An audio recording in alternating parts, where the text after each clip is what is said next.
intestines, but most importantly, no pancreas.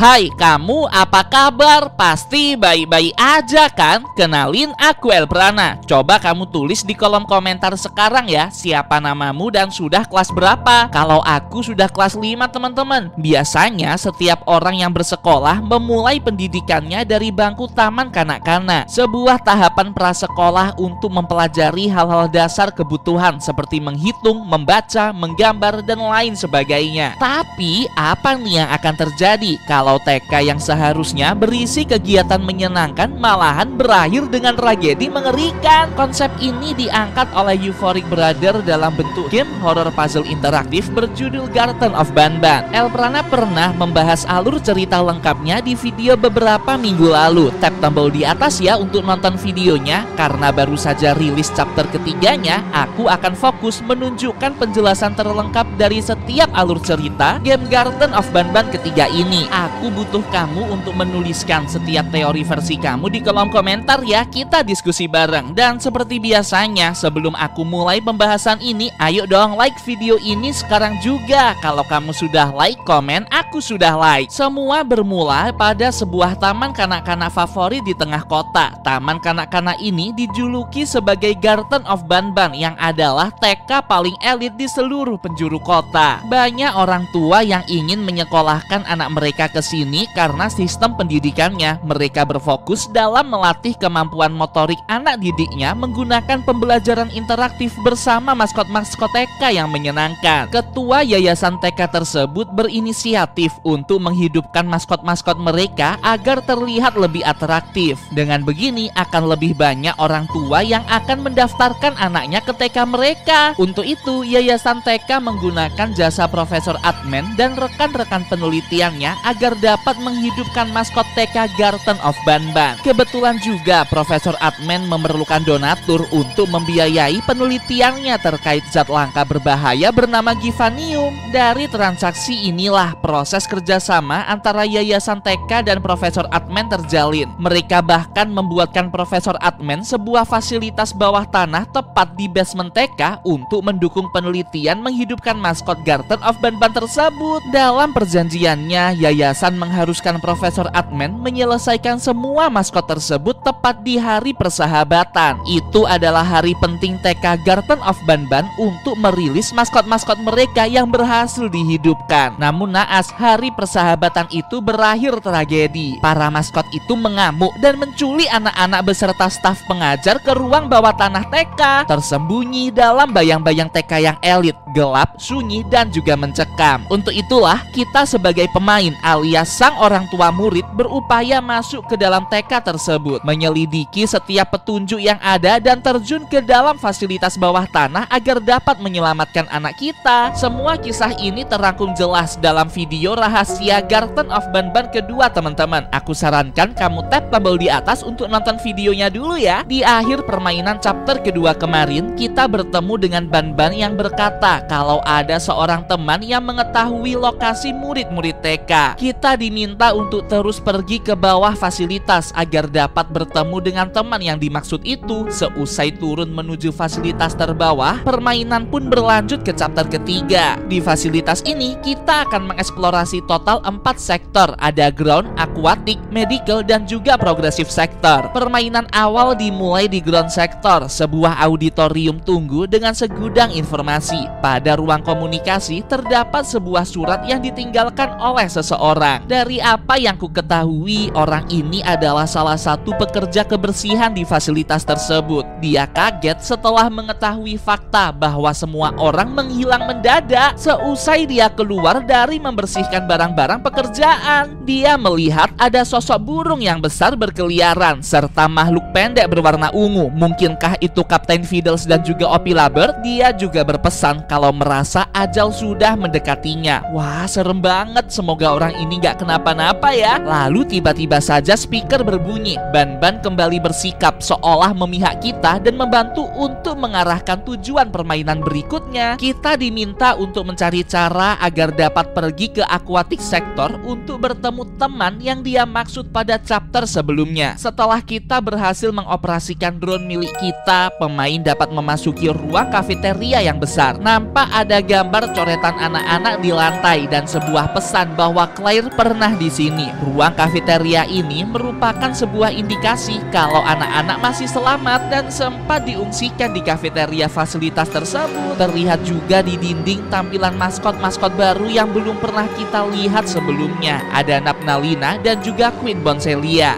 Yang aneh adalah beda chapter, beda tambahan maskot. Seolah-olah game ini tidak konsisten dalam menampilkan jumlah pasti maskot Garden of Banban. Tapi dari analisisku, penggambarannya tuh kayak gini teman-teman. Di chapter sekarang, chapter ketiga, akan ada lebih banyak maskot yang nampak di dinding. Contohnya seperti penambahan Napnalina dan Boncelia. Sebuah pertanda kalau admin dan rekan-rekannya memproduksi banyak sekali maskot untuk dihidupkan. Namun semakin kita ke fasilitas di atas, seperti di chapter kedua kemarin misalnya, maka satu persatu maskot tersebut akan diseleksi. Itulah sebabnya di chapter pertama, saat kita bermain di permukaan TK Garden of Banban, hanya terdapat 6 maskot saja yang akan dirilis seusai seleksi masal itu. Artinya di chapter keempat dan kelima nanti akan ada lebih banyak maskot-maskot tak diketahui lainnya. Wah, jadi penasaran deh. Terdapat sebuah surat dari anak kita yang menulis bahwa ubur-ubur oranye membawa anak-anak ke ruangan itu. Tangannya sangat kuat karena mampu membawa banyak anak sekaligus. Namun gurunya, Miss Mason, nampak tidak suka dengan makhluk itu. Kita diminta untuk membersihkan kafeteria dari krayon yang berceceran agar dapat memperoleh akses card untuk lift fasilitas. Setelahnya, nampak Nap-Nap mengintip dari celah-celah pembersih lantai di kafeteria tersebut, seolah-olah ingin mengingatkan sesuatu. Kita dapat pergi menuju lift dan memilih sektor akuatik pada eksplorasi berikutnya. Di sektor tersebut nampak sebuah ruang observasi besar dengan beberapa ruang masing-masing maskot yang sudah kita ketahui. Setiap ruang tersebut terkunci, namun jelas pintu itu akan mengarah ke maskot sesuai petunjuk tadi. Di ruang observasi terdapat sebuah dokumen baru ditemukan. Itu adalah dokumen penelitian untuk case 13 alias Stinger Flynn si ubur-ubur. Tertulis di situ sebagai penelitian awal pencampuran antara sebuah gen dan givanium ke dalam tubuh manusia. Percobaan ini mulai menunjukkan pergerakan sel-sel hidup di dalam objek serta perkembangan neuron otak yang cukup signifikan. Peneliti juga memasukkan campuran gen dari case 12G yang belum diketahui ini untuk proses perkembangan yang lebih cepat. Dokumen ini adalah awal dari terciptanya maskot Stinger Flynn si ubur-ubur. Seusai mendapatkan akses card dari ruang registrasi, kita bisa memasuki ruang Stinger Flynn untuk mengetahui informasi ini lebih lanjut. Sebuah lorong gelap mengarahkan kita ke sebuah atrium luar biasa besar dengan sosok ubur-ubur raksasa berwarna oranye.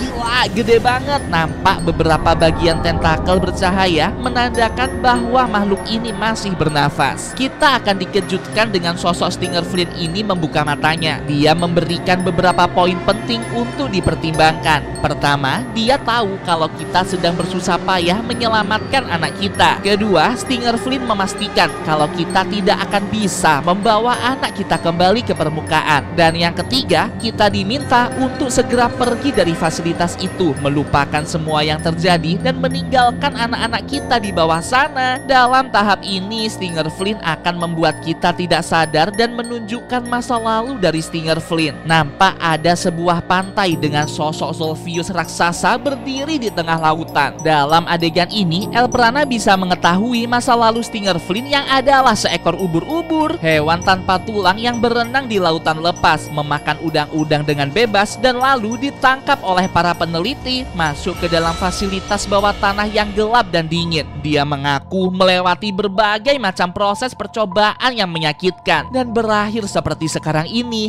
dia merindukan kebebasan di luar sana. Untuk itulah Stinger Flynn memerlukan keberadaan anak-anak agar dapat mencapai keinginannya tadi. Ada sebuah kata yang cukup mengerikan. Dia berkata akan mempraktikkan prosedur yang paling aman untuk anak-anak. Mungkinkah mereka akan dikorbankan? Dan prosedur apa yang dimaksud ini? Apakah itu praktik paling aman agar anak-anak mati tanpa kesakitan? Menurutmu apa yang sebenarnya Stinger Flynn inginkan, teman-teman? Apa tujuan anak-anak TK itu diculik? Coba kamu komen analisis kamu di bawah ya, kita diskusi bareng. Setelah ingatan di pantai tersebut, Stinger Flynn membawa kita ke ingatan lain. Tepat hari pertama dia membuka matanya di fasilitas seusai berbagai macam percobaan menyiksa yang telah ia alami. Nampak sosok Ban-Ban dalam mode iblis sedang memperhatikan tubuh Stinger Flynn. Dia berkata kalau dia sangat kelaparan. Namun dia tidak menemukan organ liver, usus ataupun pankreas dalam tubuh Stinger Flynn untuk dimakan. Wah, gila, ternyata sifat alamiah Ban-Ban itu seperti binatang buas. Tuh lihat, wajahnya serem banget kan? Dalam ingatan Stinger Flynn ini kita akan dituntut untuk melakukan sebuah tes motorik menembakkan sengatan tepat di tombol-tombol merah ruangan. Setelahnya muncul Slow Selin yang kaget dengan keberadaan kita sebagai maskot baru. Dia berpesan untuk segera pergi sebelum orang-orang itu datang. Menurut analisisku, orang-orang yang dimaksud Slow Selin ini adalah para peneliti. Dia ingin agar semua maskot bisa hidup dengan tenang tanpa percobaan-percobaan gila yang sangat menyiksa. Seusainya kita akan kembali terbangun dalam tubuh player. Terdapat sebuah ruangan latihan Sheriff Toaster. Menurutku ruangan ini pernah digunakan untuk tes motorik dari maskot Toaster itu sendiri. Sama seperti ruang pantai di chapter kedua kemarin yang ternyata digunakan sebagai tempat tes untuk Stinger Flynn di chapter ketiga tadi. Kita diminta untuk mengumpulkan 10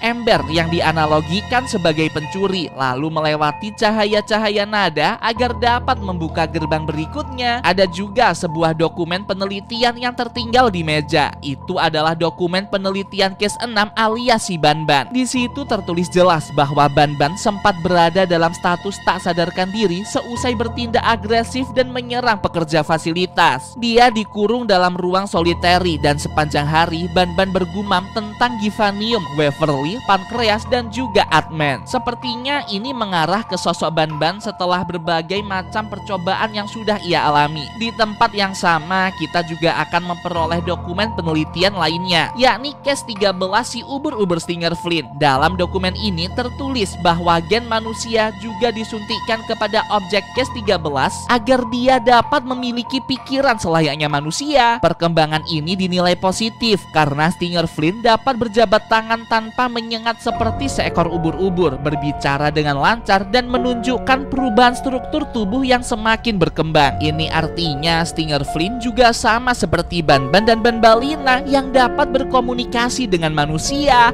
Oh iya, di ruangan Toaster ini jangan lupa untuk mengambil tape rahasia yang ada di pojok kanan ruangan ya. Sesampainya di ruang observasi aquatic sector, kita akan melihat bahwa gerbang ruangan Nap-Nap terbuka. Ban-Ban berbicara melalui speaker kalau Nap-Nap ada dalam mode berburu yang berbahaya. Kita tidak boleh masuk ke ruangannya agar tidak terancam. Untuk itu, kita akan pergi menuju medical sector dan Ban-Ban mulai menjelaskan lebih terperinci. Di dekat lift medical sector terdapat sebuah dokumen penelitian Ban-Ban yang baru. Di situ tertulis bahwa objek percobaan Ban-Ban terus-terusan mengalami kesakitan. Dia sering melakukan penyerangan dan tidak mendengarkan instruksi dari para peneliti melalui speaker. Sesampainya di sebuah ruangan operasi, Ban-Ban kembali menjelaskan sesuatu. Ternyata Nap-Nap ini termasuk dalam salah satu objek eksperimen yang gagal karena dia sering mengamuk secara agresif. Untuk itu, para peneliti mencoba sebuah teori kalau bisa jadi Nap-Nap nih agresif karena dia merasa kesepian. Dia membutuhkan seorang pendamping agar Nap-Nap menjadi lebih tenang. Namun sayang, saat hendak merealisasikan teori itu, keruntuhan terjadi di permukaan TK sekaligus fasilitas tersebut. Semua maskot kabur dan memberontak, membuat semua pekerja fasilitas tewas. Untuk itulah Ban-Ban meminta kita sebagai player untuk dapat menuntaskan teori para peneliti. Ada tubuh Napnalina tergeletak yang harus kita hidupkan dengan mencampurkan beberapa galon Givanium ke dalam tubuh Napnalina. Prosedur ini tuh susah banget dan cukup membingungkan. Elprana sampai ngakak-ngakak sih saat memainkannya. Kayaknya kamu perlu deh nontonin perjalanan Elprana memainkan game Garten of Banban ketiga ini. Tap tombol di atas deh teman-teman untuk nonton videonya, soalnya seru banget. Setelah berhasil menghidupkan Napnalina, kita akan memperoleh sebuah kaset audio.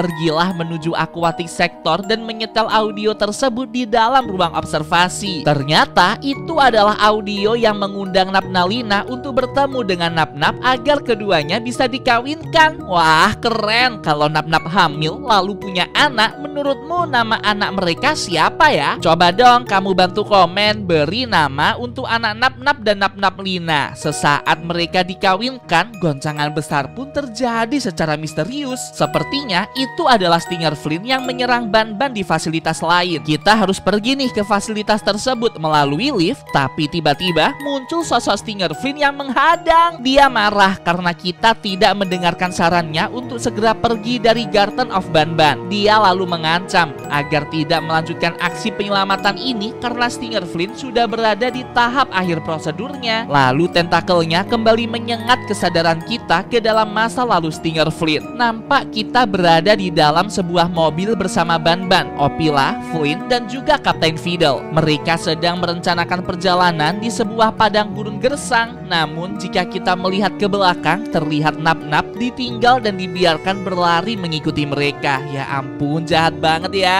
Banban bertanya di mana arah pantai yang diinginkan oleh Stinger Flynn. Lalu dia menjawab kalau mereka semua sedang tersesat. Stinger Flynn pergi menuju pantai karena ingin bertemu sebuah makhluk. Mungkinkah itu Zolpius yang ada di masa lalu Stinger Flynn sebelumnya? Menurutmu apa yang diinginkan oleh Zolpius ini dan apa kekuatannya yang sebenarnya? Ini semua benar-benar masih misteri ya. Lalu tiba-tiba perselisihan terjadi dan mobil mereka menabrak kaktus raksasa. Saat sadar, kita kembali ke ingatan Stinger Flynn seusai bertemu Slow Selin. Kita dipaksa untuk menuntaskan tes motorik lainnya dengan menyengat masing-masing tombol yang bergerak cepat. Setelahnya ada sebuah ruangan penuh dengan Givanium, menandakan proses percobaan menyiksa berikutnya untuk Stinger Flynn ini. Berdasarkan analisisku, chapter ketiga tuh berfokus pada kisah masa lalu Stinger Flynn mulai dari awal dia ditangkap sebagai seekor ubur-ubur tak berakal, berlanjut ke percobaan menyiksa yang dia alami setiap hari di fasilitas. Ada juga serangkaian tes motorik yang harus dia lalui, serta pertemuan rahasianya dengan Zolpius untuk merencanakan sesuatu dengan maskot-maskot Garten lainnya. Semuanya masih abu-abu, namun yang jelas Stinger Flynn membutuhkan sosok anak-anak TK agar dapat mencapai tujuannya itu. Setelah kita tersadar dari mimpi Stinger Flynn barusan, kita akan kembali bertemu dengan Banbalina yang sadistik dengan sosok Nap-Nap tertidur di bangku kelas. Kita terjebak nih di trial class milik Jumbo Josh dan Banbalina meminta kita untuk membebaskannya dari situasi itu. Banbalina sebelumnya tertangkap oleh Jumbo Josh kan di akhir ending chapter kedua kemarin, masih ingat? Dan kini kita akan bekerja sama nih dengan Banbalina mengatur strategi untuk mengakhiri trial class Jumbo Josh. Setelah berhasil membebaskan diri, Banbalina akan berpamitan dengan kita menuju fasilitas atas. Lalu kita dapat menyetel beberapa rekaman rahasia yang sudah kita temukan. Rekaman pertama ada sosok anak kecil dengan maskot tergeletak berwarna putih. Sepertinya itu Banbalina. Ini tuh kayak direkam tepat di hari persahabatan TK Garten of Banban. Terlihat jelas kalau itu adalah ruang bermain anak di chapter pertama. Kemudian rekaman kedua, terlihat ada katak yang berkeliaran di sebuah ruang soliteri. Soliteri itu adalah semacam sebuah ruangan tertutup untuk mengisolasi segala objek percobaan di fasilitas ini. Karena itu adalah seekor katak, bisa jadi objek percobaan para peneliti untuk menciptakan Sheriff Toadster, karena dia adalah satu-satunya maskot dengan tubuh seperti katak. Dan rekaman ketiga adalah Banban yang sedang kesakitan akibat percobaan menyiksa yang telah ia alami di fasilitas tersebut. Lalu rekaman terakhir ada sosok Banbalina yang duduk termenung seolah-olah sedang depresi untuk segala siksaan yang sudah ia terima. Dari keempat rekaman rahasia ini semakin jelas bahwa setiap maskot tersebut sebenarnya adalah korban dari kekejaman admin dan para peneliti lainnya. Astaga, jahat banget ya mereka itu. Aku ingatkan lagi teman-teman untuk like video ini sekarang juga ya. 1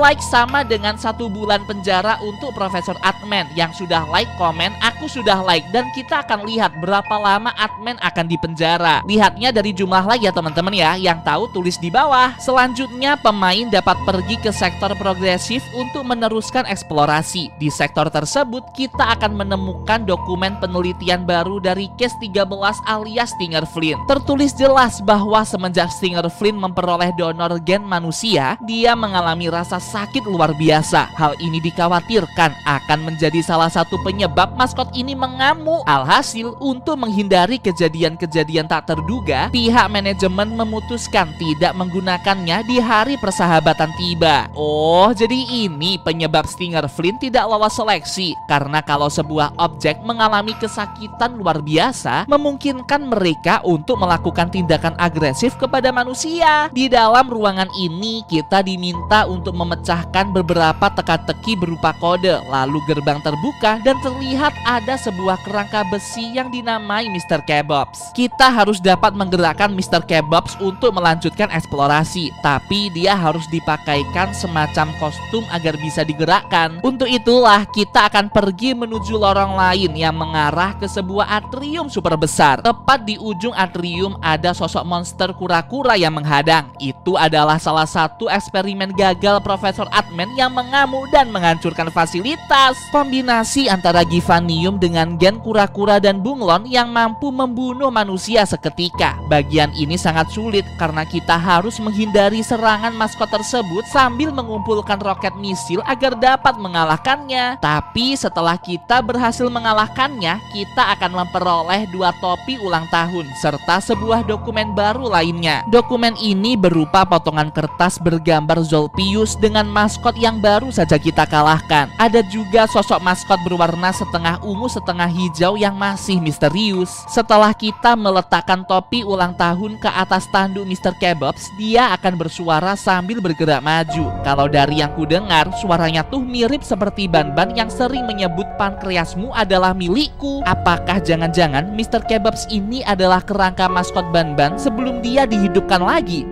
Dari suara keras Mr. Kebabs, anak Opilabert di ujung ruangan akan berlarian ke sana kemari. Kita harus menangkapnya untuk memancing induk Opilabert keluar. Itu adalah Tartabert, sebuah maskot burung berwarna biru muda yang sangat overprotective kepada anak-anaknya. Seusai berhasil menaikinya dan menuju ruang pelepasan, nampak sosok Stinger Flynn kembali muncul dan menyampaikan sebuah pesan penting. Dia merasa heran bagaimana bisa kita sebagai player yang baru pertama kali masuk ke fasilitas ini dapat sampai sejauh itu. Ternyata Stinger Flynn sudah tahu kalau Ban-Ban membimbing kita dengan sebuah harapan, yakni menemukan anak-anak TK yang dikurung. Stinger Flynn mengingatkan kalau Ban-Ban hanya memberikan harapan palsu kepada kita agar kita terus eksplorasi jauh terjebak ke bawah fasilitas lalu memakan pankreas milik kita. Stinger Flynn juga berkata bahwa selama ini dia sedang sangat berupaya agar tidak menjadi sosok asli seperti Ban-Ban, yakni sosok iblis yang terpendam dalam dirinya. Lalu tiba-tiba muncul Ban-Ban dalam sosok iblisnya. Gila, merinding banget. Player kemudian berlari kabur sambil menunggangi Tartabert untuk melarikan diri dari kejaran Ban-Ban. Duh, parah, ceritanya tuh mulai terungkap. Ada kemungkinan yang diucapkan Stinger Flynn benar. Bisa jadi Stinger Flynn hendak mengingatkan ke kita untuk tidak percaya dengan mudah kepada Ban-Ban, karena Ban-Ban hanya menipu kita dengan harapan-harapan palsu mengenai penyelamatan anak-anak TK yang dikurung. Itu semua dilakukan oleh Ban-Ban agar dapat menangkap kita untuk memakan pankreas di dalam perut kita. Sedangkan dalam versi Ban-Ban, dia tuh berkata kalau Stinger Flynn lah yang menculik anak-anak dan menyembunyikan di dalam fasilitas ini. Kalau kamu gimana teman-teman? Kamu percaya Stinger Flynn atau percaya Ban-Ban? Apakah Stinger Flynn pihak yang baik atau pihak yang jahat? Ayo semuanya komen pendapat dan analisis kamu di kolom komentar ya. Setelah lolos dari kejaran Ban-Ban, kita akan sampai di sebuah ruangan super besar dan gelap. Nampak Ban-Ban yang hendak menyerang kita langsung disergap oleh Jumbo Josh. Mereka saling menyerang satu sama lain, kemudian dilerai oleh Stinger Flynn. Bagian ini juga penuh misteri nih. Di sisi lain, Stinger Flynn tidak memihak Ban-Ban, tapi entah kenapa ya, dia juga menghalangi Jumbo Josh saat hendak membunuh Ban-Ban. Aku yakin semua misteri ini pasti akan terungkap di chapter keempat nanti. Jadi nggak sabar deh dengan rilisan chapter keempatnya. Kalau udah rilis, aku butuh bantuan kamu untuk notice di kolom komentar channel El Prana ya teman-teman. Sekarang kita akan coba analisis kemungkinan-kemungkinan yang lain. Saat kita hendak masuk lift menuju fasilitas chapter keempat nanti, akan terlihat sebuah papan putih bertuliskan Find the kingdom, find the sheriff, do not let the jester found you. Artinya, temukan kerajaan, temukan sheriff. Mungkin ini si toaster sheriff teman-teman. Terus ada lagi, jangan biarkan jester menemukanmu. Nah ini nih, sosok jester pasti akan muncul di chapter keempat. Analisis pertamaku adalah jika kita scan dokumen-dokumen penelitian yang sudah kita temukan, akan muncul gambar pertama berjudul S.JPEG yang adalah siluet dari maskot Slow Selin. Lalu ada file gambar N.JPEG yang adalah siluet dari Nap-Nap. Terus gambar J.JPEG yang adalah siluet monster tak diketahui. Menurut El Prana, S, N, dan J adalah inisial dari masing-masing maskot tersebut. S untuk Slow Selin, N untuk Nap-Nap, dan dapat dipastikan kalau J.JPEG ini adalah siluet untuk sosok jester di chapter keempat nanti. Perawakannya kayak gini teman-teman. Jadi penasaran kira-kira nama aslinya siapa dan wujudnya bakal seperti hewan apa ya? Ataukah jangan-jangan sosok jester digambarkan mirip seperti makhluk di potongan gambar ini? Terlihat seperti makhluk dengan dua warna berbeda, kayak lagi berubah wujud gitu, mirip jester. Mereka dikenal sebagai kaum ilusionis yang mampu melakukan trik sulap seperti manipulasi tampilan diri. Ada juga nih analisis kedua, tulisan Find the Kingdom di papan tulis sepertinya mengarah pada kerajaan yang dipimpin oleh Princess Bouncelia. Dia adalah kanguru berwarna ungu yang nampak seperti seorang putri. Bisa jadi di chapter keempat nanti akan ada beberapa ruangan dengan nuansa negeri dongeng. Dengar-dengar katanya ada sebuah rahasia yang bisa kita pecahkan saat kita kembali ke ruang aquatic sector lalu menyalakan panel audio. Tiba-tiba muncul sebuah peringatan di layar berwarna merah. Itu adalah sosok Zolpius yang menampakkan diri di lift aquatic sector. Dia sempat berkata dengan sangat menggelegar, "Aku minta maaf." Banyak yang menduga kalau Zolpius adalah dalang di balik semua ini dan dia menyesal ingin meminta maaf kita sebagai orang tua murid. Jadi gimana nih menurut kamu? Dari setiap teori yang sudah kita bahas di video kali ini, menurutmu mana yang paling benar? Komen ya, aku ingin tahu analisis kamu. Oh iya, kalau kamu ingin merekomendasikan topik untuk dibahas di video berikutnya, jangan sungkan komen hashtag bahas El Prana atau kirim ke email aks.elprana@gmail.com. Aku tunggu ya rekomendasi dari kamu. Sampai jumpa.